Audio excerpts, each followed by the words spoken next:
Hai, assalamualaikum warahmatullahi wabarakatuh. Welcome back to my YouTube channel Amira Adlina Ulfa. Oke, akhirnya kembali lagi di YouTube-nya aku setelah sekian lama aku vakum untuk mengaktifkan video-video yang ada di YouTube ini. Sekarang aku akan membahas tentang bagaimana sih cara menyelesaikan tesis di saat kita sedang sibuk bekerja. Oke, teman-teman di sini semua tahu bahwa aku merupakan salah satu CPNS di tahun 2019 dan alhamdulillah sudah dilantik TMT PNS-nya pada bulan Desember tahun 2021 yang lalu. Nah, di sini saya juga sebagai mahasiswa pendidikan anak usia dini pada program Pascasarjana di Universitas Negeri Yogyakarta.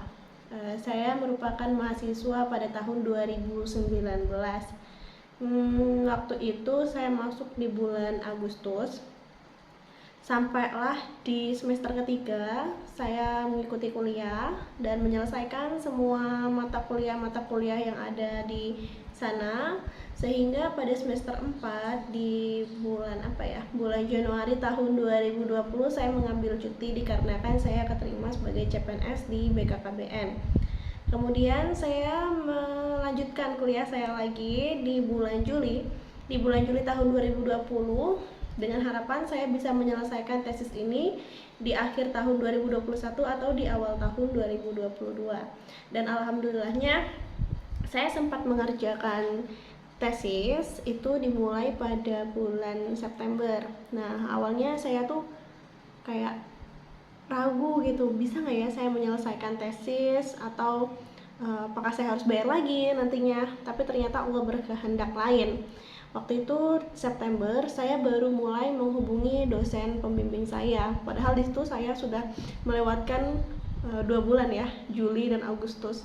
Dikarenakan pada bulan Agustus itu saya full untuk mengikuti kegiatan pelatihan pendidikan dasar. Nah, kemudian ketika saya sudah menghubungi dosen saya di bulan September, dosen saya meminta untuk saya mengganti variabel, atau maksudnya itu menambah variabel dari penelitian. Yang awalnya variabel penelitian saya itu ada 2. Menurut beliau, jika hanya 2 variabel itu penelitiannya sangat sempit sekali dan sangat umum dan sudah sangat biasa. Jadi sebagai mahasiswa di program Pascasarjana sangat diharapkan itu menggunakan 3 variabel untuk penelitiannya, dan akhirnya saya harus menambahkan lagi variabelnya menjadi 3. Dan ternyata saya pun juga mengulang lagi proposal tesis, karena proposal tesis saya sebelumnya itu merupakan proposal tesis research and development, merupakan penelitian pengembangan ya teman-teman. Oke. Nah, jadi di sini saya mengganti menjadi penelitian kuantitatif atau pengaruh dengan desain penelitiannya ex post facto. Jadi saya tuh agak bingung gimana nih caranya aku menyelesaikan tesisku ini sementara aku sedang sibuk bekerja, aku sibuk di lapangan, aku sibuk pelatihan dasar dan lain-lain, sampai aku tuh berpikir ya udah deh aku nyuruh teman aku untuk mengerjakan tesisku. Awalnya sih bukan teman, awalnya aku mencari dulu di Instagram beberapa akun yang menawarkan diri untuk jasa joki gitu, joki tesis, pengerjaan tesis dari bab 1 sampai bab 5 atau bahkan sampai selesai, sampai revisi selesai gitu. Dan ternyata harganya mahal sekali, tapi aku pikir ya udahlah, daripada nggak selesai kan. Cuman aku tuh kayak gimana ya, pas aku minta Mas tolong dong kirimin buktinya kalau ini tuh bener-bener real, nggak tipu-tipu, dan ternyata nggak dikirim dong. Dan aku tuh juga ngeliat like-nya tuh kayak banyak, like-nya banyak, followersnya banyak, tapi like-nya dikit kan, kayak gimana gitu, kayak nggak masuk akal gitu kan. Akhirnya aku minta tolong nih sama temenku, tapi kita beda prodi, dan dia buatin tesis aku, proposalnya itu basing comot aja awalnya dari beberapa artikel yang aku kasih, dari beberapa tulisan-tulisan, dan langsung basing comot. Dan akhirnya tanpa aku cek lagi, dan itu juga nggak ada daftar pustakanya, ketahuan dong sama dosen pembimbingnya aku di saat pertama kali aku bimbingan sama beliau. Dan beliau tuh bilang, Mbak Mira, Ini seperti bukan tulisannya Mbak Amirah, bukan tulisan Anda. Tulisan Anda biasanya tidak seperti ini. Apakah keyboard di laptop Anda sedang rusak? Kenapa tulisannya dempet-dempetan? Kelihatan ya kayak kompas gitu ya Mbak ya. Biasanya kan Anda nggak seperti ini. Jadi saya minta Mbaknya untuk buat sendiri. Oke, jelek banget kan rasanya, dan ketahuan tuh. Ya Allah, saya malu sekali. Dan pada akhirnya di akhir bulan September itu aku mulai nulis banget.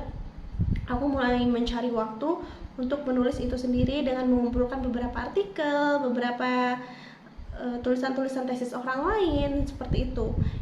Ya gimana ya, misalnya nih dalam kegiatan pekerjaan aku tetap mengerjakan, karena waktu itu memang lagi padat banget tuh pekerjaan hingga pada akhirnya aku juga sering mengerjakan tesis ini di waktu malam. Jadi aku banyak menghabiskan waktu dengan begadang dan menyelesaikan tesis hingga pada akhirnya di bulan di pertengahan bulan Oktober aku mendapatkan persetujuan untuk melakukan penelitian. Penelitiannya bukan Oktober sih, September, Oktober, di akhir bulan Oktober. Dan itu progresnya termasuk cepat banget. Dan aku di sini menggunakan aplikasi yang namanya Smart PLS. Untuk analisis data itu aku awam banget, karena selama ini pas di pembelajaran statistika aku nggak pernah dapat tentang Smart PLS ini. Aku mau nanya sama siapa lagi kalau nggak sama teman aku yang paling baik. Kalau nggak karena dia, aku nggak tahu gimana tesis aku ini, karena dia sangat-sangat mengajari aku dengan detail dan dengan sabar banget dia ngajarin aku, karena aku tuh pengetahuannya masih nol banget tentang Smart PLS ini. Dan alhamdulillahnya sekarang aku sudah paham dan aku sudah mengerti tentang Smart PLS sedikit banyaknya lah, alhamdulillah banget.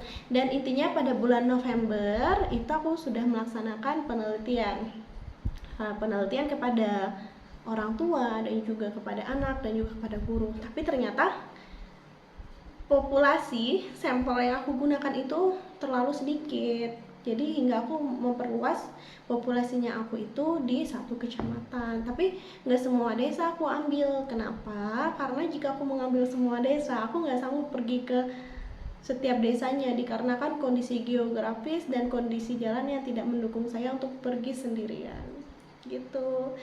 Nah, dan pada bulan Januari tahun 2022 ini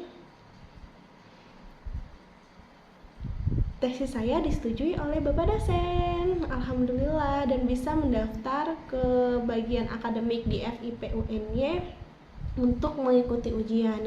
Dan alhamdulillahnya lagi dari pihak keuangan UNY membebaskan saya untuk tidak membayar. Yeay! Jadi aku tuh ngerasa kayak alhamdulillah Allah mempermudah jalanku, dan aku juga berdoa kepada teman-temanku semua, semoga Allah melancarkan segala urusannya dan dipermudahkanlah. Intinya setiap teman-teman yang mempunyai cita-cita dan harapan semoga bisa terwujud, amin amin ya rabbal alamin.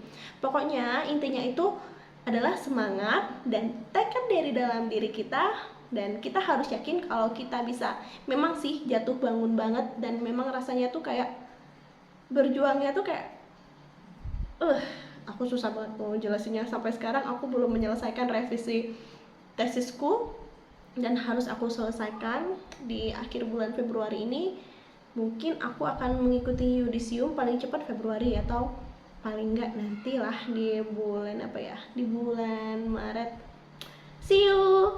Nanti aku insya Allah bakalan wisuda, jika Allah memberikan aku umur yang panjang. Aku akan share lagi di sini buat teman-teman semua. Jangan lupa sholat dan jangan lupa ibadahnya. Dadah. Wassalamualaikum warahmatullahi wabarakatuh.